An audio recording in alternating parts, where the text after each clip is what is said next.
what's up guys, boys and girls, fellow collectors from all around the world. Yvan Seb, the French collector, is back for yet another video, guys. Should I say finally back? Can't believe it's been 7 months. This is actually my first video of 2024 and we're in July. What a shame. Well, you know, sometimes I'll post 20 videos in 1 month and then I'll be gone for almost a year, but just like a crazy ex, I always come back. It is what it is. I'm not gonna post videos just for the sake of it. If I do, it's because there's something really interesting and exciting, something that I really love and that I really want to share with you guys, and it's definitely the case with this figure right here. At the same time, I have to say it was a bit of a nightmare. As a matter of fact, just 5 minutes ago before I started filming this, I was wondering, should I really show the box and the logo? As you know, Russia is kind of a touchy subject these days. I don't want my video to be taken down, but at the same time, I'm not gonna hide the name of the team of amazing artists who put together this beautiful figure. It's a real work of art, you'll see.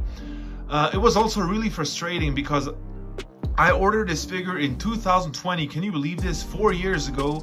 And in between, the war started. It delayed everything. I was supposed to receive the figure complete in 1 box, but actually it came in 2 boxes. The body and accessories came in this big black box that came from Moscow. And that little box right here, that's the head sculpt. The white box, it was sent separately from Poland. I received everything, I think in December last year. But yeah, so 7 or 8 months ago, something like that. Maybe November, can't remember now for sure. But by then, the hype was kind of gone. And tonight, I started watching this movie. It's a bit of a shame I don't have the Blu-ray yet. You know, I'll buy it eventually, the 4K Blu-ray. In the meantime, I still have this French edition of the DVD that I bought over 20 years ago. But wow, guys, what an amazing movie this is. I remember vividly, you know, it came out in the summer of 2000 over here in France. I was 16 years old and it's the first movie I watched twice in the cinema and I absolutely loved it. Roland Emmerich movie, back in the day when Roland Emmerich still knew how to make good movies. Great score by the legendary John Williams. So yeah, beautiful music throughout the entire movie. Great supporting cast, you know, Tom Wilkinson, Checky Cario, the French guy, Jason Isaacs playing the ultimate asshole, and obviously Heath Ledger. Everybody talks about the Joker, but people forget what an amazing actor he was in other movies, and he sure did deliver in the Patriot. And of course, Mel Gibson, who, as some of you may know if you've been following me for a long time, he's always been my #1 favorite actor. You know, I have all his movies on DVD or Blu-ray. I have a few other Mel Gibson figures, you know, from his other movies, all custom figures. And yeah, I just love him. Even in bad movies in which he played, I always enjoy seeing him act. It's always a masterclass, guys. And just let me get this out of the way. I know there's gonna be that one asshole who's gonna leave a comment like, how can you still love this guy after what he did or said 20 years ago? And listen guys, these kind of comments, I'm just gonna ignore them. I might even delete them because I'm here to talk about my love for movies and movie memorabilia, figures, statues, whatnot. If you want to talk about anything else, just take these topics to a different channel, guys, please. So without further ado, now let's check what's in the box. On the back there obviously is a picture of the figure, but we don't care about this because you'll see the real thing in just a minute. We have 3 certificates of authenticity. The one in the middle here is for the complete finished product. Mine says black coat version because there were 2 versions available and I went with that one. Then we have a certificate for the real wood and real metal weapons. In my case, for this version, it's a musket and a couple knives by DL Workshop, a guy called Dmitry Laktionov. I hope I pronounced that right, sorry if I didn't.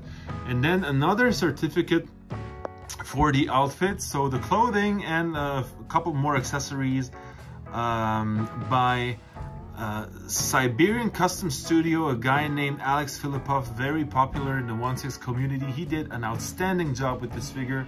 I'll show you in a minute. And then we have this beautiful little art print showing Mel Gibson as Benjamin Martin in the movie. So obviously when my figure is on display, I'm gonna have these framed next to it. Oh my God. So, okay guys, before I start talking about anything else regarding this figure, there's one thing I need to get out of my way. The body is absolute crap. It reminds me of those cheap bodies iMinimi gave us with their custom figures back in the day. So some people will say it's not a big deal, it's hidden by the clothes anyway, just change the hands, but I'm sorry.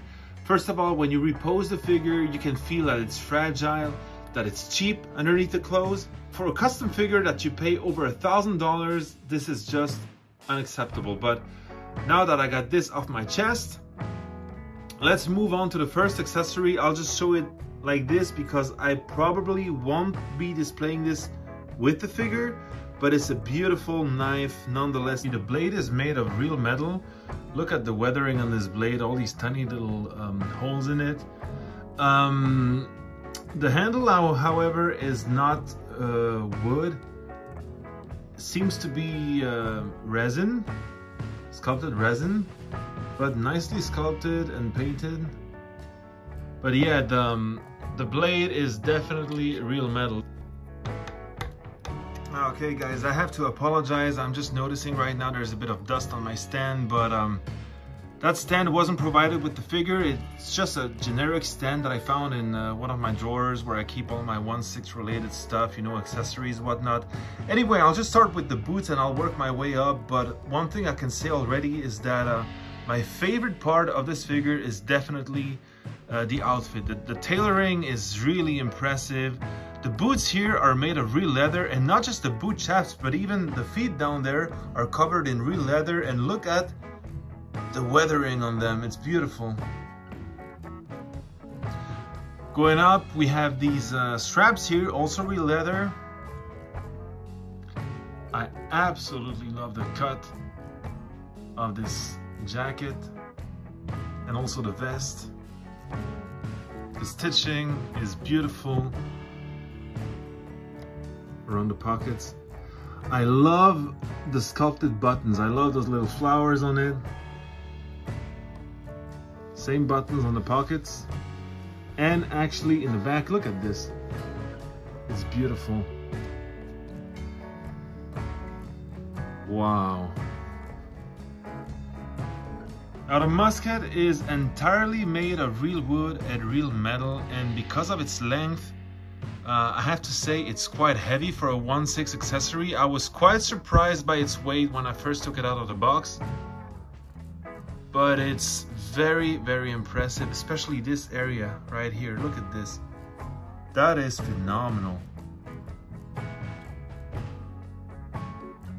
So I just removed the musket to give you a better look at the bag or pouch, whatever you want to call it.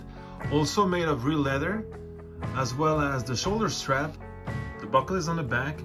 And then on the front we have these two interesting items. This, I don't know if it even had a name back in the day. It's just a wooden board with these little holes in there where soldiers would store their musket balls, their bullets actually, cast bullets. And they were usually wrapped in paper. So there was a third bullet in there earlier, it just fell out. But it's not lost, I have it. I'll put it back in there after I'm done with this video. And this piece of cloth right here was just a piece of linen that they would wrap around their ramrods and use them to clean the gun barrel. And this is why it's not completely white, it's a bit weathered already. So the attention to detail on this figure is just astounding. Now behind this pouch is a second knife. It's very well hidden. You can take it out. Actually, let me just do that. Now this knife is much smaller than the one I showed you earlier. However, on this one the handle is real wood, it seems. And again, real metal blade. It's really nice. You cannot see it once it's hidden in the pouch, but just to know it's there, it's just, I love these kind of little details. Just put it right back in there. Voila. Now what you see here is the powder horn, which is attached to this other shoulder strap. Now the artwork on this is probably not 200% movie accurate, but it's definitely in the same style. It's very close. It's beautiful. And then on the other hand is the powder dispenser, which is made of resin here, but it's I guess in real life probably was made of leather. So this goes around the figure, and then you gotta tie both ends together, which is a bit a pain in the ass, I gotta say, but let's do this. So I guess you noticed the difference already, but I changed his hands at least until I get a decent body. So look at this. And now look at this. So those hands belong to Doc Brown. You know, it's a Hot Toys figure. Doc Brown from Back to the Future Part 3, he's over there. So those are Doc's hands. Geez. Now, last but not least, I guess that's what you were all waiting to see, the head sculpt. So starting with the back, I think you saw it quickly earlier. What I really love about it is that the ponytail is made of real hair, and that is beautiful. It's such a nice little touch. Sadly, the hat is not removable. It's a solid resin hat. It's sculpted and glued onto the head sculpt. The likeness, well, what can I say, guys? I'll try to be as honest as possible. I think the sculpt is as close to perfection as can be. This is Mel Gibson through and through.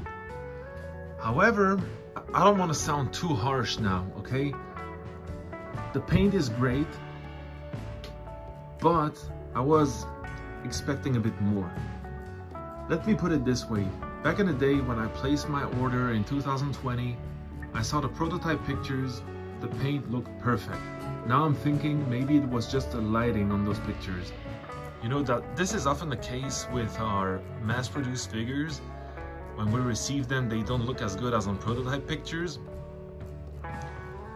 which is to expect. But on such a limited and expensive custom figure, I really thought that what I would receive in the end would look exactly like on those prototype pictures. And it's not the case, but again, it's not bad, okay? I don't know the name of the artist, sadly. He did a good job. I think this is one of those figures where lighting will play an important part when you film it or when you take pictures of it. What I'm seeing here on my phone right now is phenomenal, but when I'm looking at it with my own eyes, it's not always the case. But it's not to the point where, oh my god, this is awful. I don't regret buying it one bit. So back in the day when I pre-ordered this figure, I had three options. First option was the black coat version, which is the one I got, what you see here. Then there was the final battle version, which was basically the same figure without the black coat. The head sculpt came without the hat. The accessories were all the same, but with an additional flintlock pistol and a hatchet, I believe. Or there was a third option, which was the DX set, basically both versions, plus an additional American flag. I ordered the DX set, I wanted both, but then I had this almost once in a lifetime opportunity to buy this gigantic Iron Studios Jurassic Park diorama, you know, the T-Rex attack, which was so expensive, but that was like a dream come true to own that piece.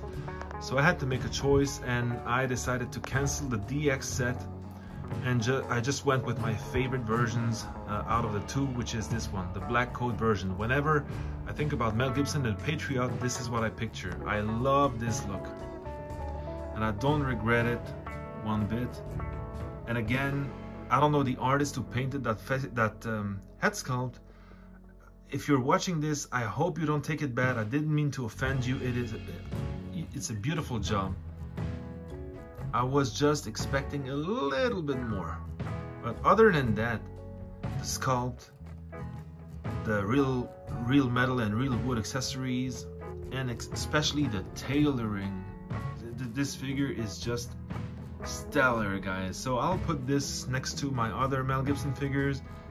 I'm thinking now, maybe one of these days I'll make a little video showing my collection of Mel Gibson figures only.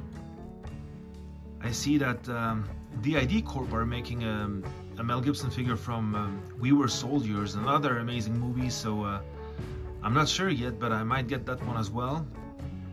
But yeah, in the meantime, I guess that's pretty much it. I apologize for being away for such a long time. Still a lot of comments that you left me that I need to answer, so I apologize about that. And yeah, I'll be back soon. And thanks to those of you who are still watching. This was Ivam Seb, the French Collector. And I'm signing out. Peace guys, bye.